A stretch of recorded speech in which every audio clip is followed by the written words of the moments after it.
సర్వలోక నివాసులారా, దేవుని గూర్చి సంతోష గీతము పాడుడి, ఆయన నామ ప్రభావమును కీర్తించుడి. ఆయనకు ప్రభావము ఆరోపించి ఆయనను స్తోత్రించుడి. ఇలాగు దేవునికి స్తోత్రము చెల్లించుడి. సర్వలోకము నీకు నమస్కరించి నిన్ను కీర్తించును, నీ నామమును బట్టి నిన్ను కీర్తించును. ప్రార్థన చేసుకుందాం. దేవుడు మన యొక్క ఆత్మీయ జీవితంలో చేసి ఉన్నటువంటి మేలులు జ్ఞాపకం చేసుకుంటూ దేవుని యొక్క మహోన్నతమైనటువంటి నామమునకు కృతజ్ఞతాస్తుతులు చెల్లిస్తూ ఈ పరిశుద్ధ దినమందు ఈ యొక్క ఆరాధన మనము ప్రారంభించుకుందాం. ప్రార్థన చేసుకుందాం. తలలు వంచండి, ప్రార్థన చేసుకుందాం.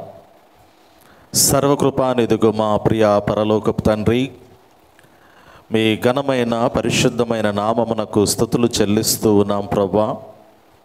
మీ మహా ఉన్నతమైనటువంటి కృపలో, మీ యొక్క ప్రేమలో, మీ బిడలమైనటువంటి మమ్ములందరినీ కూడా గడిచిన దినములలోనైనా మీ యొక్క రెక్కల చాటున భద్రపరిచి మమ్మలను సజీవుల లెక్కలో ఉంచి ప్రభువా, మరి యొక్క శ్రేష్టమైనటువంటి పరిశుద్ధ దిన ఆరాధనలోనికి మీరు మమ్మలను ప్రవేశపెట్టిన విధానంను బట్టి మిమ్మల్ని స్తుతిస్తూ ఉన్నాం.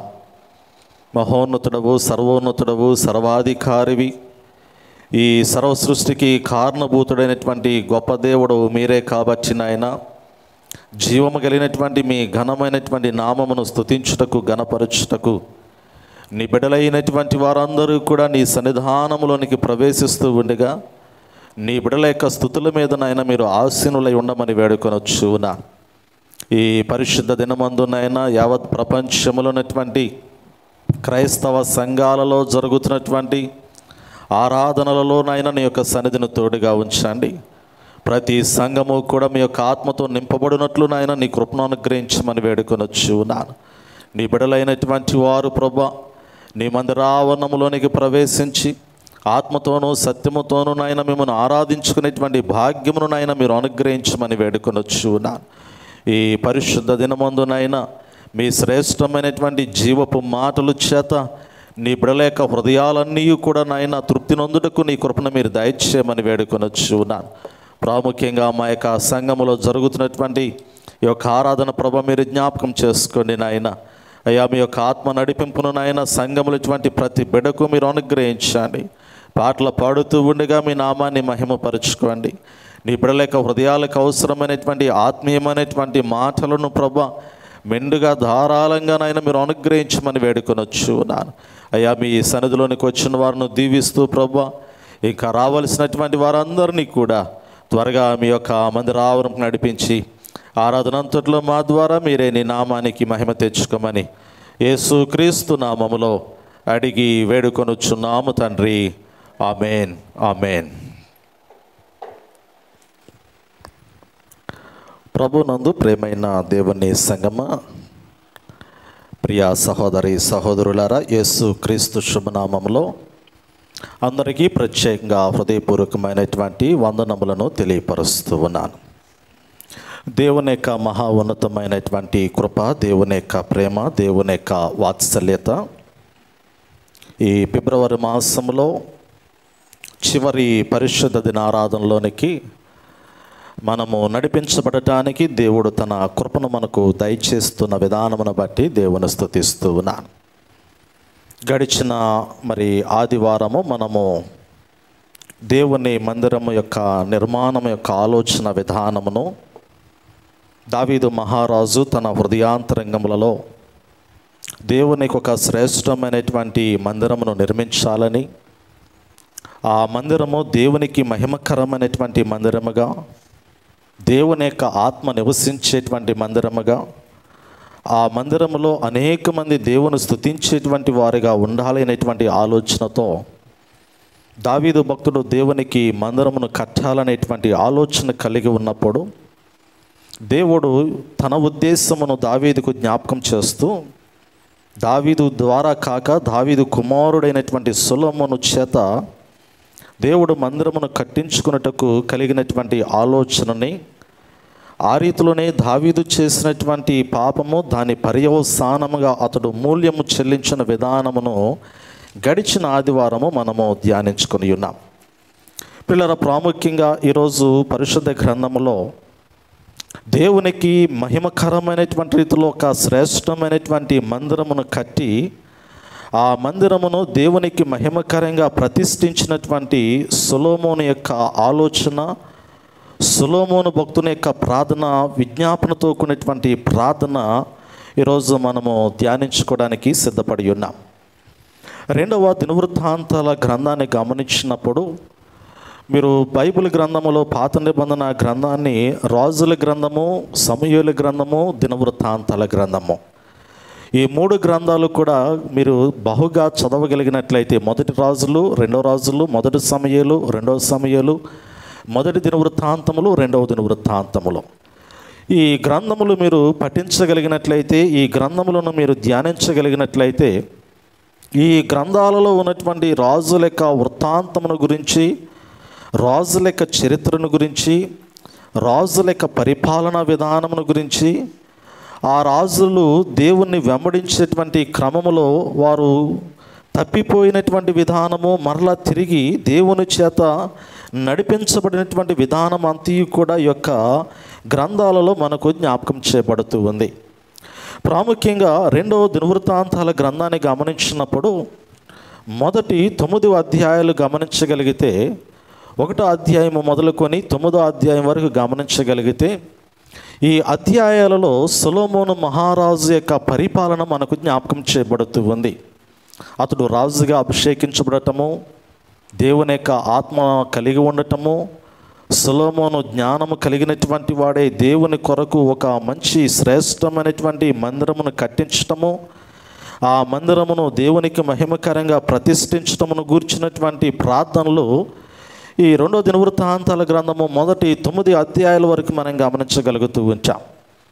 ఆ తరువాత 10వ అధ్యాయం నుంచి 36వ అధ్యాయం వరకు గమనించగలిగితే, 2వ దినవృత్తాంతాల గ్రంథము 10వ అధ్యాయము మొదలుకొని చివరి అధ్యాయము 36వ అధ్యాయం వరకు గమనించగలిగితే సొలొమోను తదనంతరము రాజ్యము విభాగించబడటము, రెహబాము కుమారుడు, సొలొమోను కుమారుడైనటువంటి రెహబాము ఒక గోత్రము పొందుకున్నటువంటి వాడిగా యూదా రాజుల యొక్క పరిపాలన మనకు జ్ఞాపకం చేయబడుతూ ఉంది. గడిచిన వారంలో నేను మీకు జ్ఞాపకం చేసి ఉన్నాను ఈ మాటలు. యూదులను పరిపాలించినటువంటి రాజులు ఎంతమంది?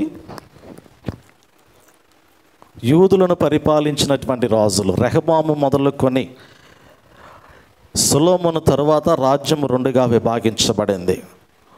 రెహబాము, యెరోబాము 2గా రాజ్యములు విభాగించబడ్డాయి. యెరోబామేమో ఇశ్రాయేలు రాజ్యమునకు ప్రాతినిధ్యం వహించాడు. రెహబామేమో యూదా గోత్రమునకు, యూదా రాజ్యమునకు ప్రాతినిధ్యం వహించాడు. ఇశ్రాయేలు 10 గోత్రములు, యూదా 1 గోత్రముగా విభాగించబడినటువంటి సమయంలో ఈ 2వ దినవృత్తాంతాల గ్రంథము 10వ అధ్యాయము చివరి అధ్యాయం వరకు 36వ అధ్యాయం వరకు గమనించగలిగితే యూదులను పరిపాలించినటువంటి రాజులు 20 మంది రాజులు యూదులను పరిపాలించారంటే యూదా రాజ్యంలో ఉన్నటువంటి పరిపాలనలో ఉన్నటువంటి రాజులు 20 మంది. ఇశ్రాయేలు పరిపాలించినటువంటి రాజులలో 19 మంది. ఈ యొక్క యూదా రాజుల యొక్క పరిపాలన అంతా కూడా ఈ 10వ అధ్యాయం మొదలుకొని 36వ అధ్యాయం వరకు మనకు కనపడుతూ ఉంటుంది.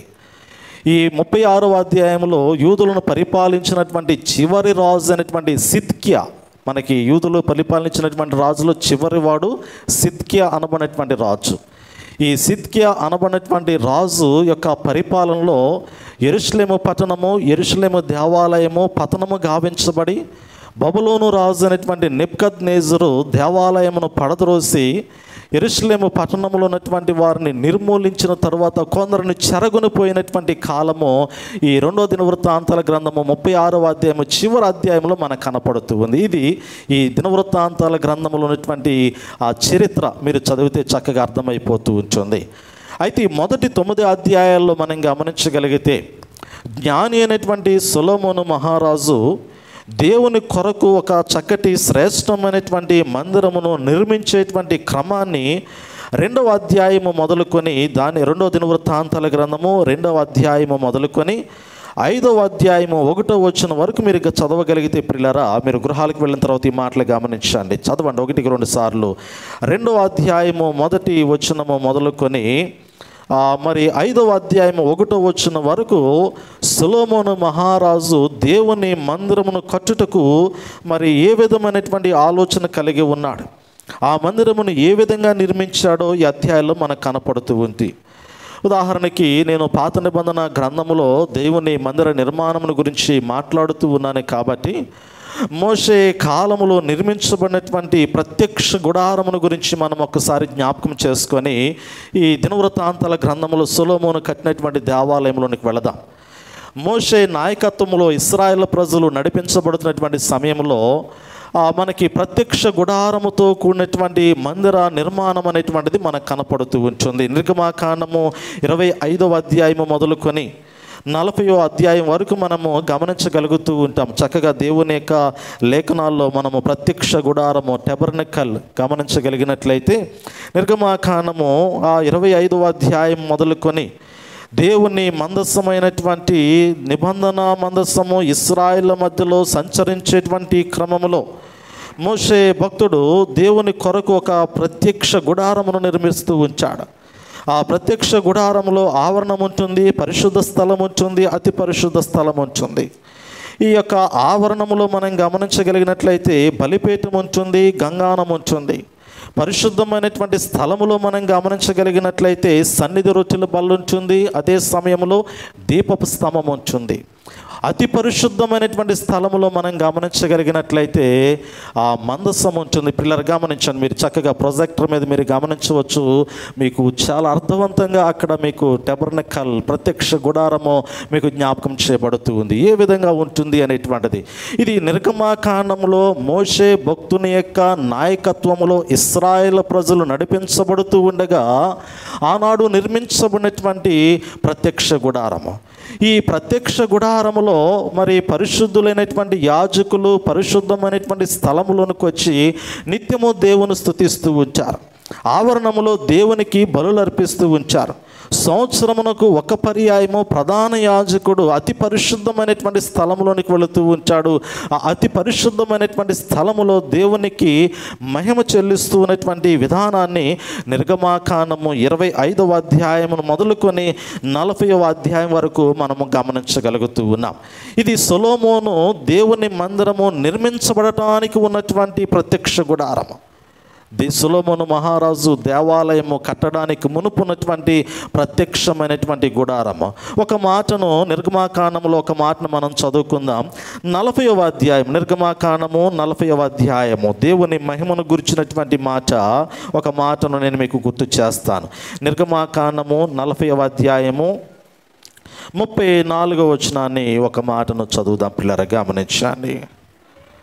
అప్పుడు మేఘము ప్రత్యక్షపు గుడారమును కమ్మగా యెహోవా తేజస్సు మందిరమును నింపెను. ఆ మేఘము మందిరము మీద నిలుచుట చేత మందిరము యెహోవా తేజస్సుతో నిండెను గనుక మోషే ప్రత్యక్షపు గుడారములోనికి వెళ్ళలేకుండెను. మేఘము మందిరము మీద నుండి పైకి వెళ్ళినప్పుడెల్లను ఇశ్రాయేలు ప్రయాణమైపోయిరి. ఇదే వారి ప్రయాణ పద్ధతి అంటాడు. పిల్లలు గమనించండి, ఇశ్రాయేలు ప్రజలు అరణ్యంలో నడిచినటువంటి పద్ధతిని ఇక్కడ జ్ఞాపకం చేస్తూ ఉన్నాడు. ఇశ్రాయేలు ప్రజలు అరణ్యంలో నడిపించినటువంటిది, ఇశ్రాయేలు ప్రజల్ని అరణ్యంలో నడిపించినటువంటిది మందసము, ఆర్క్ ఆఫ్ ద కోవనెంట్ మందసము. ఇది ఈ పిల్లలు గమనించండి, ప్రాజెక్టులో మీరు గమనించగలుగుతూ ఉన్నారు. ఇమేజ్ని గమనించండి. మందసము దేవుని యొక్క మహిమ మందసం మీదకి దిగి వచ్చి ఉన్నది. ప్రత్యక్ష గుడారంలో మందసం ఉంటుంది, అది అతి పరిశుద్ధమైనటువంటి స్థలములో ఉంటుంది. ఆ అతి పరిశుద్ధమైనటువంటి స్థలములో మందసం ఉంచబడినప్పుడు ఆ మందసము మీదకి దేవుని యొక్క ఆత్మ ఆకాశము నుండి అగ్నివలే బలముగా దిగి వచ్చినప్పుడు ప్రజలు దానిని సమీపించలేరు. ప్రజలు ముందుకు వెళ్ళలేనటువంటి పరిస్థితి. దేవుని మహిమ మందసం మీద నుంచి ఎప్పుడైతే ఆకాశం పైకి వెళుతూ ఉంటుందో అప్పుడు ఇశ్రాయేలు ప్రజలు మోషే నాయకత్వములో మందసమును భుజముల మీద మోపుకొని వారు అరణ్యంలో ప్రయాణమై వెళుతూ ఉంచారు.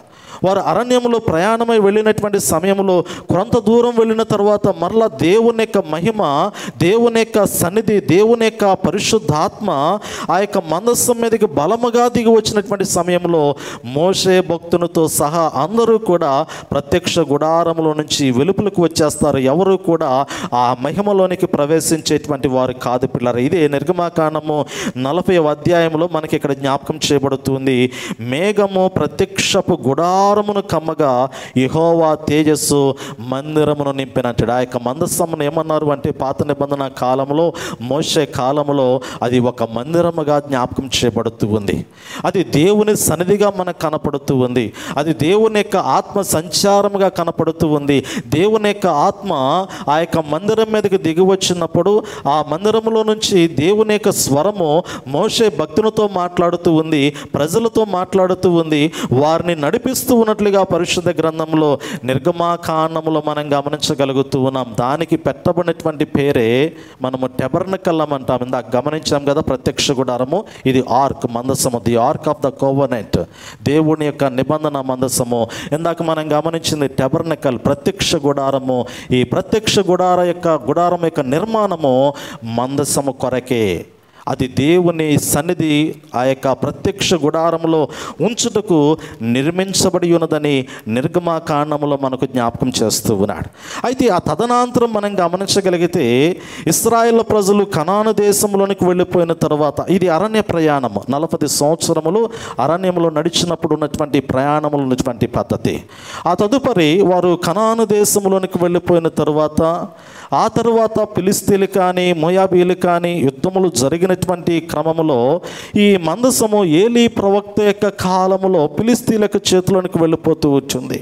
ఫిలిస్తీన్ల చేతిలోనికి వెళ్ళిపోయిన తర్వాత మరలా మందసాన్ని దావీదు మహారాజు దావీదు పురములోనికి తీసుకుని వస్తాడు. దావీదు పురములోనికి తీసుకుని వచ్చిన తర్వాత దేవాలయం నిర్మాణమును చేపట్టడానికి ఇష్టపడుతూ ఉంటాడు. ప్రత్యక్ష గుడారములో మందసం ఎలా ఉందో ఇప్పుడు దేవుని మందిరములో కూడా ఒక ఆలయము నిర్మించబడి అతి పరిశుద్ధమైనటువంటి స్థలములో ఆ మందసమును ఉంచడానికి దావీదు ప్రయత్నము చేసి ఉన్నాడు. అయితే దేవుని ఉద్దేశము సొలొమోను చేత మందిరమును కట్టించాలి అనేటువంటి ఆలోచన కాబట్టి ఇప్పుడు 2వ దినవృత్తాంతాల గ్రంథంలో సొలొమోను మహారాజు కట్టినటువంటి దేవాలయాన్ని మనం చూస్తూ ఉన్నాం. ఈ దేవాలయమును మనం గమనించగలిగితే గడిచిన ఆదివారం జ్ఞాపకం చేసి ఉన్నాను. ఆ యెరూషలేము దేవాలయముతో పాటు యెరూషలేము పట్టణము కట్టుటకు సమయము 20 సంవత్సరాలు.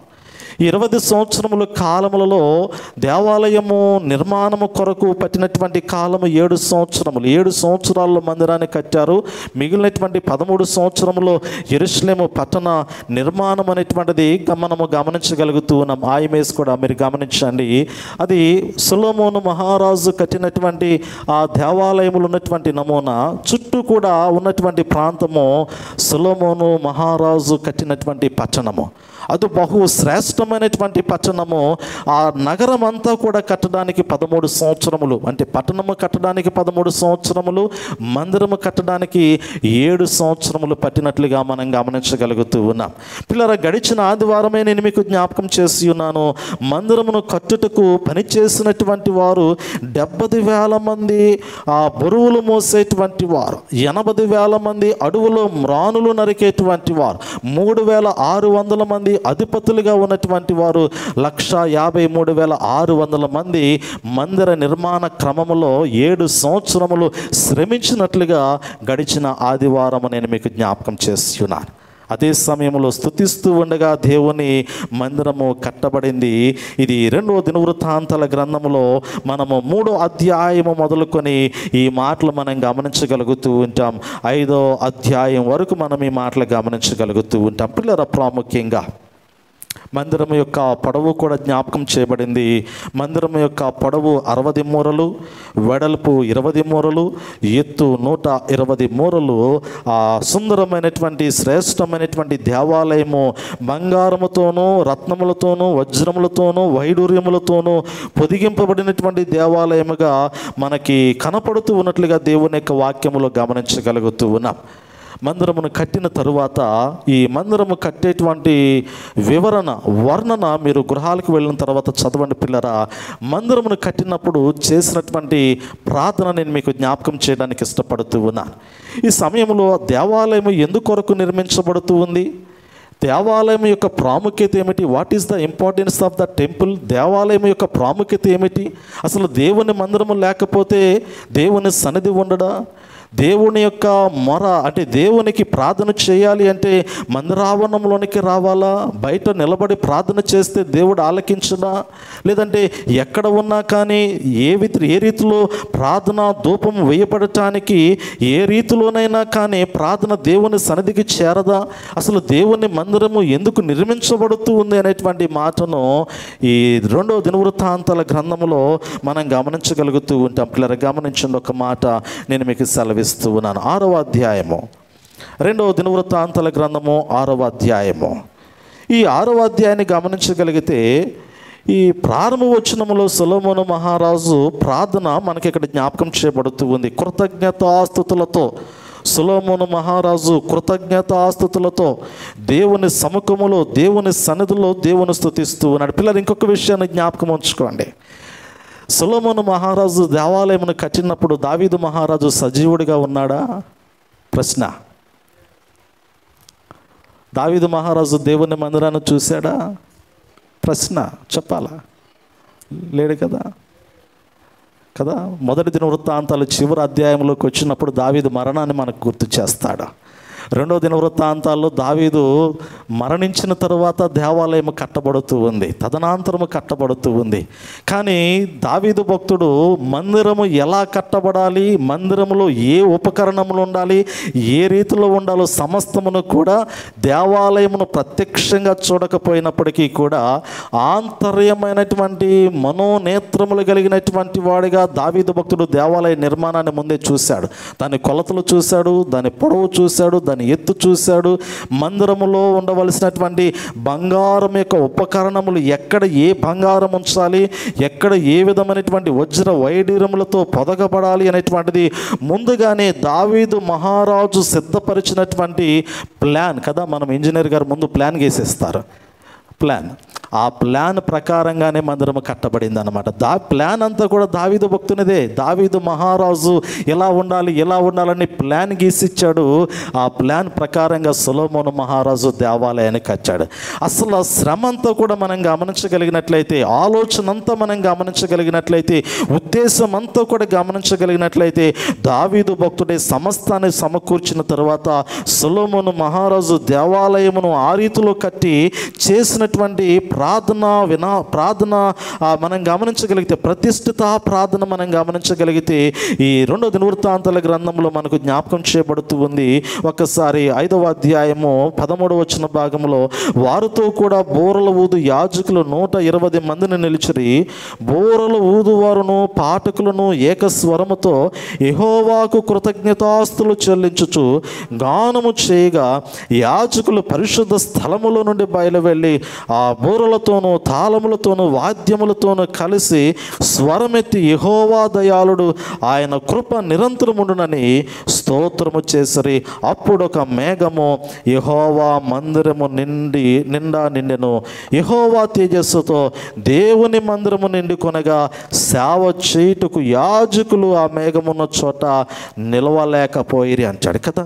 ఈ 5వ అధ్యాయము 2వ దినవృత్తాంతాల గ్రంథము 5వ అధ్యాయము ప్రారంభము నుండి మనం గమనించగలిగితే, మందిరము ప్రారంభ వచనములు అంటాడు, మందిరము కట్టుట సమాప్తము చేయబడినటువంటి సమయంలో 5వ అధ్యాయం 1వ వచనము, సొలొమోను యెహోవా మందిరమును తాను చేసిన పని అంతయు సమాప్తము చేసి తన తండ్రి అయిన దావీదు ప్రతిష్ఠించిన వెండిని బంగారమును ఉపకరణములన్నిటినీ దేవుని మందిరపు బొక్కసములో చేర్చిన అంటాడు కదా. ఈ 5వ అధ్యాయము ప్రారంభం నుండి మనం గమనించగలిగితే అప్పటికి 4వ అధ్యాయం వరకు మందిరాన్ని సొలొమోను మహారాజు కట్టాడు, నిర్మించాడు. ఆ తర్వాత బంగారముతో పొదుగుతూ ఉన్నాడు. వజ్ర వైడూర్యములన్నీ కూడా దేవుని సన్నిధిలోనికి చేర్చబడ్డాయి. నిబంధన మందసము కూడా అతి పరిశుద్ధమైనటువంటి స్థలములోనికి తీసుకుని రాబడింది అంటాడు. 2వ వచనము, తర్వాత యెహోవా నిబంధన మందసమును సియోను అను దావీదు పురములో నుండి తీసుకుని వచ్చుటకై సొలొమోను ఇశ్రాయేలు పెద్దలను, ఇశ్రాయేలు వంశాలకు అధికారులను, గోత్రముల పెద్దలందరినీ యెరూషలేమునందు సమకూర్చిన అంటాడు. 5వ అధ్యాయాన్ని గమనించగలిగితే ఇందాక మనము చూసాము కదా, మొట్టమొదటిగా the ark of the covenant, నిబంధన మందసము దావీదు పురములో నుండి ఆ మందసాన్ని దేవుని మందిరమును సొలొమోను మహారాజు కట్టిన తర్వాత అతి పరిశుద్ధమైనటువంటి స్థలములోనికి తీసుకొచ్చేటువంటి విధానాన్ని ఈ 5వ అధ్యాయంలో గుర్తు చేస్తాడు. సొలొమోను మహారాజు ఈ మందసమును అతి పరిశుద్ధమైనటువంటి స్థలములోనికి తీసుకొచ్చి ప్రతిష్ఠిత ప్రార్థన చేస్తాడు. ఈ ప్రార్థన 5వ అధ్యాయంలో మనకు కనపడుతూ ఉంటుంది. యాజకులైనటువంటి వారు, పరిశుద్ధులైనటువంటి వారు దేవునికి కృతజ్ఞతాస్తుతులు చెల్లిస్తూ బోరలతోనూ తాళములతోనూ వాయిద్యములతోనూ స్వరమెత్తి కీర్తనలు పాడుతూ నిరంతరము కూడా దేవునికి స్తుతులు చెల్లిస్తూ స్తోత్రములు చెల్లిస్తూ గాన ప్రతిగానములతో ఈ యొక్క మందసమును అతి పరిశుద్ధమైనటువంటి స్థలములోనికి తీసుకుని వచ్చినప్పుడు దేవుని యొక్క మహిమ దేవాలయం మీదకి దిగి వచ్చిందంట. దేవుని యొక్క సన్నిధి, దేవుని యొక్క ఆత్మ, పరిశుద్ధాత్మ అగ్ని వలె దేవుని యొక్క సముఖములోనికి దిగి వచ్చినట్లుగా 5వ అధ్యాయము 14వ వచనంలో జ్ఞాపకం చేస్తూ ఉన్నాడు కదా. అప్పుడు ఒక మేఘము యెహోవా మందిరము నిండా నిండెను, యెహోవా తేజస్సుతో దేవుని మందిరము నిండుకొనగా అంటాడు కదా. దేవుని మందిరమంతా కూడా దేవుని మహిమతో నిండిపోయింది. దేవుని మహిమతో నిండినటువంటి మందిరములో సేవకులు నిలబడలేకపోయారు. ఇందాక నిర్గమాకాండము 40వ అధ్యాయంలో చూసాము, దేవుని మహిమ ప్రత్యక్ష గుడారం మీదకి వచ్చినప్పుడు మోషే కూడా అక్కడ నిలబడలేకపోయాడు. మోషే భక్తుడు కూడా బయటికి వెళ్ళిపోయాడు ప్రత్యక్ష గుడారంలో నుంచి. ఇప్పుడు దేవాలయంలోనికి మహిమ వచ్చినప్పుడు మందిరంలో నుంచి యాజకులైనటువంటి వారు, ప్రధాన యాజకుడైనటువంటి వారు, ఆ మందిరంలో దేవుని స్తుతించేటువంటి వారందరూ కూడా మందిరములకు వెలుపలకు వచ్చేసినట్లుగా ఈ వాక్యములో మనం గమనించగలుగుతూ ఉన్నాం. అప్పుడు సొలొమోను మహారాజు మరలా ప్రార్థన చేయడం ప్రారంభించాడు. ఈ 6వ అధ్యాయంలో మనకు జ్ఞాపకం చేయబడుతున్నటువంటి మాట, మొదటి వచనము, అప్పుడు సొలొమోను ఈలాగు ప్రకటన చేసెను, గాఢాంధకారమందు నేను నివాసము చేయుదునని యెహోవా సెలవిచ్చి ఉన్నాడు. నీవు నిత్యము కాపురముండుటకై నిత్య నివాస స్థలముగా నేనొక ఘనమైన మందిరమును నీకు కట్టించి ఉన్నానని చెప్పి రాజు తన ముఖము ప్రజల తట్టు త్రిప్పుకొని ఇశ్రాయేలు సమాజకులందరిని నిలుచుచుండగా వారిని దీవించినట్టు. అక్కడి నుంచి ప్రారంభమవుతూ ఉంది పిల్లారా. దేవుని నామాన్ని గొప్ప చేయటము, రెండోది ప్రజలను దీవించడము, మూడోది ప్రజల కొరకు ప్రత్యేకమైనటువంటి విజ్ఞాపన ప్రార్థనలు చేయటం అనేది 6వ అధ్యాయంలో మనం గమనించగలుగుతూ ఉంటాం. సొలొమోను మహారాజు చేసినటువంటి ప్రార్థన. ఈ 6వ అధ్యాయము మొదటి 12 వచనాల వరకు మనం గమనించగలిగితే దేవుని మందిరము ఎదుట, బలిపీఠము ఎదుట సొలొమోను మహారాజు తన 2 చేతులు దేవుని తట్టు ఎత్తి, ఆకాశము తట్టు ఎత్తి దేవుని వైపు చూస్తూ ప్రార్థన చేయడం ప్రారంభిస్తూ ఉన్నాడు. ఈ వాక్య భాగంలో మనకి కనపడుతూ ఉంటుంది. 12వ వచనంలో అంటాడు కదా, ఇశ్రాయేలు అందరూ సమాజముగా కూడి చూచుచుండగా యెహోవా బలిపీఠము ఎదుట నిలిచి తన చేతులు చాపి ప్రార్థన చేసినంటాడు కదా. ప్రార్థనా స్థలము, దేవుడు కోరుకునేటువంటి మందిరము, సకల జనులకు ప్రార్థనా మందిరము. దేవుని మందిరములో దేవుడు స్తుతించబడాల. దేవుని మందిరములో దేవుని యొక్క మహిమతో నింపబడుతూ ఉండగా దేవుని బిడలు ఆశీర్వదించబడుతూ ఉండాల. దేవుని బిడలైనటువంటి వారు దేవుని సన్నిధిలో పాప క్షమాపణ అందుకోవాలి. దేవాలయం యొక్క ప్రాముఖ్యత ఏమిటి? What is the importance of the temple అనేటువంటిది మనం గమనించగలిగితే దేవుని మందిరములో సంతోషం ఉంటుంది, దేవుని మందిరములో ప్రశాంతత ఉంటుంది, దేవుని మందిరములో దేవుని మహిమ ఉంటుంది, దేవుని మందిరములో దేవుని యొక్క శ్రేష్టమైనటువంటి ఆశీర్వాదాలు ఉంటాయి, దేవుని మందిరములో పాప క్షమాపణ దొరుకుతుంది, దేవుని మందిరములో నిత్యము దేవుని సహవాసములో జీవమును స్వతంత్రించుకోగలుగుతూ ఉంటారు. దేవుని సన్నిధి, దేవుని మందిరములో నిత్యము కూడా దేవునితో గడిపేటువంటి శ్రేష్టమైనటువంటి సన్నిధితో కూడినటువంటి సహవాసం ఉంటుంది. దేవుని మందిరం యొక్క ప్రాముఖ్యత అదే. కానీ పాత నిబంధన కాలంలో దేవాలయ నిర్మాణము జరిగిన తరువాత దేవాలయమును దేవునికి మహిమకరంగా ప్రతిష్ఠించేటువంటి ప్రార్థనలో సొలొమోను మహారాజు జ్ఞానము కలిగినటువంటి ప్రార్థన మనకు కనపడుతూ ఉంది కదా. నిజంగా దేవుడు సొలొమోనుకి ఎందుకు ఆ జ్ఞానం ఇచ్చాడో, ఆ వివేకముతో కూడినటువంటి జ్ఞానంలో నుండి వచ్చినటువంటి ప్రార్థన ఈ 13వ వచనం నుండి మనకు కనపడుతూ ఉంటుంది. సహజంగా చేసేటువంటి ప్రార్థనలు ఎలా ఉంటాయి? లోకములో ఉన్నటువంటి మానవులు పిల్లరా ప్రార్థన చేస్తూ ఉన్నారు అంటే అధికమైనటువంటి ప్రాధాన్యత ప్రార్థనలో వ్యక్తిగతంగా కనపడుతూ ఉంటుంది, కుటుంబముగా కనపడుతూ ఉంటుంది, భౌతిక అవసరతల కొరకు కనపడుతూ ఉంటుంది. ఆధ్యాత్మికమైనటువంటి ఎదుగుదల కన్నా భౌతికపరమైనటువంటి ఆశీర్వాదాలతో కూడినటువంటి ప్రార్థన మానవుని యొక్క హృదయాంతరంగాలలో కనపడుతూ ఉంటుంది. మనం గమనించగలిగినట్లయితే దేవుని యొక్క జ్ఞానము కలిగినటువంటి సొలొమోను మహారాజు మందిరమును నిర్మించినటువంటి క్రమంలో, ఈ మందిరమును దేవునికి ప్రతిష్ఠించేటువంటి క్రమంలో చేసినటువంటి ప్రార్థన మనము కొన్ని విషయాలు గమనిద్దాం పిల్లలు. చూడండి, ఈ ప్రార్థనలో మొదటిగా మనం గమనించగలుగుతున్నటువంటి మాట ఏమిటంటే 2వ దినవృత్తాంతాల గ్రంథము 6వ అధ్యాయము 18వ వచన భాగం నుండి ఒక మాటను మనం పరిశీలన చేద్దాం. మనుష్యులతో కలిసి దేవుడు భూమి యందు నివాసము చేయున ఆకాశమును మహాకాశమును నిన్ను పట్టచాలవే, నేను కట్టిన ఈ మందిరము నిన్ను పట్టునా దేవా యెహోవా, నీ సేవకుడు నీ సన్నిధిని చేయు ప్రార్థన యందును విన్నపమునందును లక్ష్యముంచి నీ సేవకుడవైన నేను చేయు ప్రార్థనను పెట్టు మొరను ఆలకించమంటాడు. పిల్లలు గమనించాలి, చాలా వివేకముతో కూడినటువంటి ప్రార్థన. ఎంతో శ్రమపడి మందిరము కట్టాడు. మందిరము కట్టిన తర్వాత అంటాడు, ఈ మందిరములో నువ్వు నివసింపదగినటువంటి వాడవేనా? ఆకాశము నీ సింహాసనమే, భూమి నీ పాదపీఠముగా ఉన్నదే. నరుల చేత కట్టబడినటువంటి మందిరములో నిజంగా నువ్వు నివసింపదగినటువంటి వాడవా? కాదే. కేవలము నిన్ను ఈ మందిరానికి పరిమితము చేయగలమా? కేవలము నిన్ను ఒక స్థలానికి పరిమితము చేయగలమా? కేవలము నిన్ను ఒక ప్రాంతానికి పరిమితము చేయగలమా? లేదే. సమస్తము కూడా నీ మూలంగా సృష్టించబడింది కదా, సర్వాధిపతిగా ఉన్నటువంటి వాడువు కదా, మరి సమస్త ఆధిపత్యము కలిగినటువంటి వాడువు నీవే కదా అంటూ సొలొమోను మహారాజు ప్రార్థన చేస్తూ పలికినటువంటి మాట ఏమిటంటే, నీ సేవకుడు నీ నామము నిమిత్తము నీ మహిమ కొరకు కట్టినటువంటి ఈ మందిరములో నీవు నివాసముండి వారి యొక్క ప్రార్థనలు ఆలకించమని ఇక్కడ అడుగుతూ ఉన్నాడు.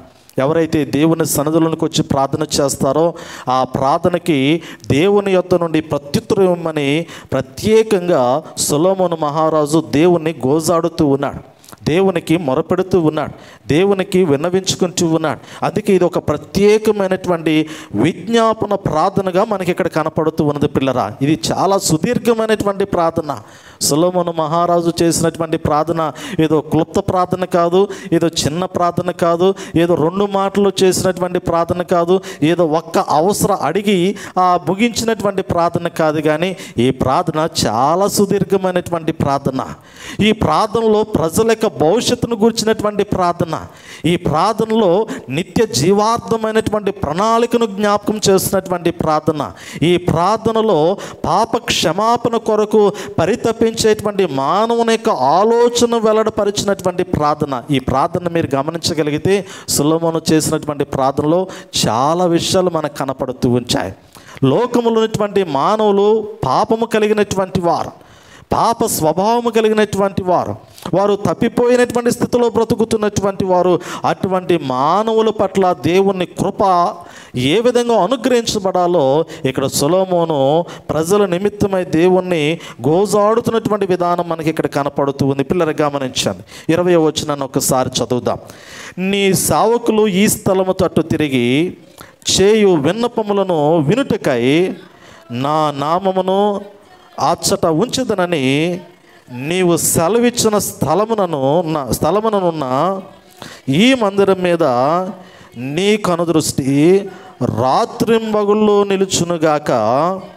నీ సేవకుడును నీ జనులైన ఇశ్రాయేలులను ఈ స్థలము తట్టు తిరిగి చేయబో ప్రార్థనలను నీవు ఆలకించుము, ఆకాశమునున్న నీ నివాస స్థలమందు ఆలకించుము, ఆలకించినప్పుడు క్షమించుము. పిల్లలు ఎంత చక్కగా మనుషులతో మాట్లాడినట్లుగా సొలొమోను మహారాజు దేవునితో మాట్లాడుతూ ఉన్నాడు. నీ సేవకులైనటువంటి వారు ఈ స్థలములో కట్టబడినటువంటి ఈ మందిరం యొద్దకు వచ్చి వారు ప్రార్థన చేస్తూ ఉండగా మొట్టమొదటిగా నీ కనుదృష్టి దివారాత్రులు కూడా ఈ మందిరం మీద ఉంచమంటాడు కదా. దివారాత్రులు అంటాడు. ఈ వచనాన్ని మనం గమనించగలిగితే నీ కనుదృష్టి రాత్రింబగులు నిలుచునుగాక అంటాడు. రాత్రింబగుళ్ళు నీ కనుదృష్టి నిలుచునుగాక అంటాడు కదా. మనల్ని రక్షించువాడు కునుకడు నిద్రపోడు. మన దేవుడు కునుకడు నిద్రపోనటువంటి వాడు. దివారాత్రులు కూడా కంటికి రెప్పలా మనల్ని కాపాడుకొనుచున్నటువంటి వాడు, మన అవసరతలు తీరుస్తున్నటువంటి వాడు, అక్కర్లు తీరుస్తున్నటువంటి వాడు. సొలొమోను మహారాజు మందిరము నిర్మించిన తర్వాత అంటూ ఉన్నాడు కదా, నీ సేవకులైనటువంటి వారు ఈ మందిరావరణంలోనికి ప్రవేశించిన తర్వాత ఈ మందిరములో నుండి వారు ప్రార్థన చేస్తూ ఉన్నటువంటి సమయంలో వారి ప్రార్థన మీద నీ కనుదృష్టి ఉంచాలంటాడు. వారు చేసేటువంటి ప్రార్థన నీవు ఆలకించాలి. ఎప్పుడు అంటే దివారాత్రులు కూడా నీ యొక్క కనుదృష్టి నేను కట్టినటువంటి ఈ దేవాలయం మీద ఉండాలి అని సొలొమోను మహారాజు దేవుణ్ణి వేడుకుంటున్నట్లుగా మనం చూడగలుగుతూ ఉన్నాం. అంత మాత్రమే కాదు కానీ ప్రార్థన ఆలకించమంటాడు. రెండోది క్షమాపణ దయచేయమంటాడు. ఈరోజు క్షమాపణ చాలా ప్రాముఖ్యమైనటువంటిది. దేవుడు క్షమ కలిగినటువంటి వాడు. అందుకే పరలోక ప్రార్థనలో కూడా మనము పదే పదే జ్ఞాపకం చేసుకుంటాం, మేము మా రుణస్థులను క్షమించిన ప్రకారము మా రుణములు క్షమించమంటాం కదా. కానీ మానవుని యొక్క హృదయాంతరంగంలో లేనటువంటి ఆలోచన ఏమిటంటే క్షమాపణ కదా. సారీ, నచ్చనటువంటి పదం ఏదైనా ఉందా అంటే కదా, డైలాగులు చాలా ఉంటాయి. నాకు నచ్చినటువంటి పదం అదే అంటాడు. పొరపాటు క్షమించలేను, క్షమాపణ కోరలేను అంటాడు. కానీ దేవుని యొక్క వాక్యము మనకి ఏమి జ్ఞాపకం చేస్తూ ఉందంటే క్షమాపణ. నువ్వు తప్పు చేసినప్పుడు దేవుని యొద్దకు వచ్చి నువ్వు క్షమాపణ కోరుకోవాలి. నీ ఎదుట ఎవరైనా నీ ఎడల తప్పు చేసినటువంటి మనసు కలిగినప్పుడు నీ పొరుగు వారిని క్షమించేటువంటి మనసు కలిగినటువంటి వాడిగా నీ ఉండాలి అంటాడు. అందుకే ఇక్కడ సొలొమోను మహారాజు దేవుని సన్నిధిని దేనికి జ్ఞాపకం చేస్తూ ఉన్నాడు అంటే, నీ బిడ్డలైనటువంటి వారు నీ ఎదుట పాపము కలిగినటువంటి స్థితిలో బ్రతుకుతూ ఉండగా వారు నీ యొద్దకు వచ్చి ప్రార్థన చేస్తూ ఉండగా నీవు వారిని క్షమించు ప్రభు అని దేవుని అడుగుతూ ఉన్నాడు. అంత మాత్రమే కాదు, రెండో మాట ఇంకొకటి గమనించగలిగితే, సహోదరులు ఒకరి పట్ల ఒకరు భేదాభిప్రాయం కలిగినటువంటి వారుగా నీ సన్నిధిలోనికి వస్తారు కదా. మనుషుల మధ్య వ్యాజ్యములు ఎక్కడ తీర్చబడుతూ ఉంటాయి? ఇద్దరు వ్యక్తుల మధ్య ఏదైనా సమస్య ఉందనుకోండి, ఆ సమస్య ఎక్కడికి వెళ్ళి తీర్చుకుంటారు వాళ్ళు కదా. లోకములో మనం గమనించగలిగితే న్యాయస్థానాల దగ్గరికి వెళ్ళి తీర్చుకుంటారు, లేదా పెద్దల దగ్గరికి వెళ్తారు. ఎవరైనా పెద్దలు ఉన్నారనుకోండి, కుటుంబాల్లో పెద్దలు ఉన్నారనుకోండి, పెద్దల దగ్గరికి వెళ్ళి నిలబడతారు. ఇద్దరు అన్నదమ్ముల మధ్య సమస్య ఉందనుకోండి, తండ్రి దగ్గరికి వెళ్ళి నిలబడి వారికి ఉన్నటువంటి సమస్య జ్ఞాపకం చేస్తారు. లేదా ఒక ఊరిలో సమస్య ఉందనుకోండి, ఊరిలో ఉన్నటువంటి కుటుంబాలు పెద్దల దగ్గరికి వెళ్ళి నిలబడుతూ ఉంటారు. లేదా ఇంకా న్యాయస్థానాలు కోర్టు దగ్గరికి వెళ్ళి సమస్యలను పరిష్కరించుకోవడానికి ప్రయత్నం చేస్తూ ఉంటారు. కానీ సొలొమోను మహారాజు మందిరమును కట్టిన తర్వాత దాన్ని ప్రతిష్ఠించేటువంటి సమయంలో ప్రార్థనలో మరి ఒక మాట మనం గమనించగలిగితే, నీ బిడ్డలైనటువంటి వారు ఒకరి పట్ల ఒకరు భేదములు కలిగినటువంటి వారిగా ఉన్నప్పుడు, ఒకరి మధ్య ఒకరు సమస్యలు గలవారిగా ఉన్నప్పుడు, ఒకరి మధ్య ఒకరు విభేదములు కలిగినటువంటి వారిగా ఉన్నప్పుడు, ఆ వర్గములుగా ఉన్నటువంటి వారు నీ ఎదుటకు వచ్చి ప్రార్థన చేస్తూ ఉండగా నీవు వారి మధ్య ఉన్నటువంటి సమస్యను తొలగించమంటాడు. చాలా ప్రత్యేకమైనటువంటి ప్రార్థన ఈ ప్రార్థన. చూడండి ఇక్కడ గమనించండి, 22వ వచనాన్ని మనం చదువుదాం ఒక్కసారి. 22వ వచనం నుండి 22, 23 ఈ 2 వచనాలు మనకి ఇక్కడ కనపడుతూ ఉంటాయి. ఎవడైనను తన పొరుగువాని ఎడల తప్పు చేసినప్పుడు అతని చేత ప్రమాణము చేయించుటకై అతని మీద ఒట్టు పెట్టబడి ఆ ఒట్టు ఈ మందిరమందుండు నీ బలిపీఠము ఎదుటకు వచ్చినప్పుడు నీవు ఆకాశమందు విని నీ దాసులకు న్యాయము తీర్చి హాని చేసిన వాని తల మీదకి శిక్ష రప్పించి నీతి పరుని నీతి చొప్పున వానికిచ్చి వాని నీతిని నిర్ధారణ చేయమంటాడు. పిల్లలు గమనించండి, నీతిని నిర్ధారణ చేసేటువంటి స్థలం ఏదైనా ఉన్నదా అంటే అది దేవుని మందిరమే. తప్పు చేసినటువంటి వాడిని శిక్షించగలిగినటువంటి వాడు దేవుడే. ఆ తప్పు చేయనటువంటి వారిని నీతిమంతునిగా ఎంచేటువంటి వాడు దేవుడే. ఆ నీతిమంతుని యొక్క జీవితంలోనికి ఆశీర్వాదమును అనుగ్రహించేటువంటి వాడు దేవుడే. లోకములటువంటి మనుషులు సమస్యలతో దేవుని సన్నిధిలోనికి వస్తారు, వ్యాజ్యములతో దేవుని సన్నిధిలోనికి వస్తూ ఉంచారు. భేదములు కలిగినటువంటి వారుగా, కలహములు కలిగినటువంటి వారుగా దేవుని సన్నిధిలోనికి వస్తూ ఉంటారు. దేవుని సన్నిధిలోనికి వచ్చి ఎవరికి వారే ప్రార్థనలు చేస్తూ ఉంచారు. కానీ అంతిమముగా ప్రార్థన ఆలకించేవాడు దేవుడు. ఆయన ఎవరికి తగినటువంటి రీతిలో వారికి ప్రతిఫలం ఇచ్చేటువంటి వాడు. ఇక్కడ సొలొమోను మహారాజు అంటాడు కదా, ఇదిగో మనుషుల మధ్య భేదములు కలిగినప్పుడు, వారు ఒకరి మీద ఒకరు తప్పులు మోపుకుంటూ ఉన్నప్పుడు వారు నీ సన్నిధిలోనికి వస్తారు. వారు నీ బలిపీఠం ఎదుట నిలబడతారు. నీ బలిపీఠం ఎదుట నిలబడి వారు ప్రమాణములు చేస్తూ ఉండగా దోషి ఎవరో నిర్దోషి ఎవరో నీకు తెలుసు కాబట్టి నీవు దోషిని శిక్షిస్తావు, నిర్దోషిని మరలా ఆశీర్వాదకరంగా ఉంచుతావు అనేటువంటి మాటను సొలొమోను మహారాజు దేవునికి మొరపెడుతూ చేసినటువంటి విజ్ఞాపనలో రెండోదిగా మనం గమనించగలుగుతూ ఉన్నాం. మూడోది ఇంకొక మాట మనం గమనించవచ్చు. ఇవన్నీ కూడా సొలొమోను మహారాజు ప్రత్యేకంగా దేవుని మందిరములో దేవుడు తన బిడ్డల పట్ల ఎలాంటి క్షమాపణ కలిగి ఉండాలి, ఎలాంటి ఆశీర్వాదం వారికి అనుగ్రహించబడాలో సొలొమోను మహారాజు ముందుగా దేవుని అడుగుతున్నటువంటి విధానం మనకి ఇక్కడ కనపడుతూ ఉంటుంది పిల్లరా.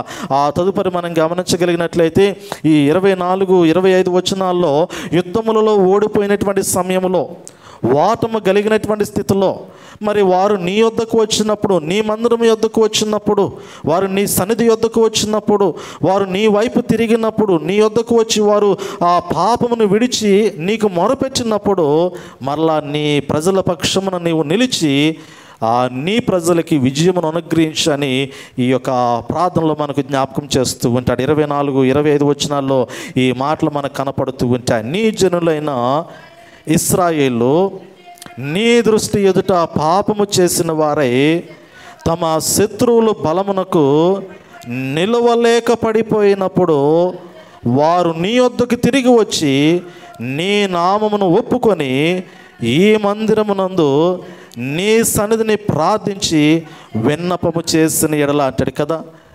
దేవుని మందిరంలోనికి వచ్చి ప్రార్థన చేసి, అయ్యా మేము తప్పు చేశాం, అయ్యా మేము నీ మాట వినలేదు, అయ్యా నువ్వు నీ చెప్పినట్లుగా మేము నడవలేకపోయాం, నీ ఆజ్ఞను అతిక్రమించాం, నీ ఉద్దేశంలో మా జీవితం లేదు, అందుకే మా శత్రువులు మా మీద ఆధిపత్యం వహించారు, మేము సర్వమును కోల్పోయిన వారిగా ఉన్నామని వారు తప్పు తెలుసుకొని దేవుని మందిరంలోనికి వచ్చి దేవునికి ప్రాధేయపడినప్పుడు సొలొమోను అంటాడు కదా, వారి ప్రార్థనని ఆలకించు. వారు తప్పు ఒప్పుకున్నప్పుడు నీ వారు ప్రార్థన ఆలకించు. అందుకే సొలొమోను మహారాజు అంటాడు కదా, వారు తప్పులు ఒప్పుకోకుండా నువ్వు ప్రార్థన ఆలకించవద్దు. వారు తప్పు ఒప్పుకుంటేనే ప్రార్థన ఆలకించు, వారు పాపాన్ని ఒప్పుకుంటేనే ప్రార్థన ఆలకించు. సొలొమోను ప్రార్థన చాలా ప్రాముఖ్యమైనటువంటిది.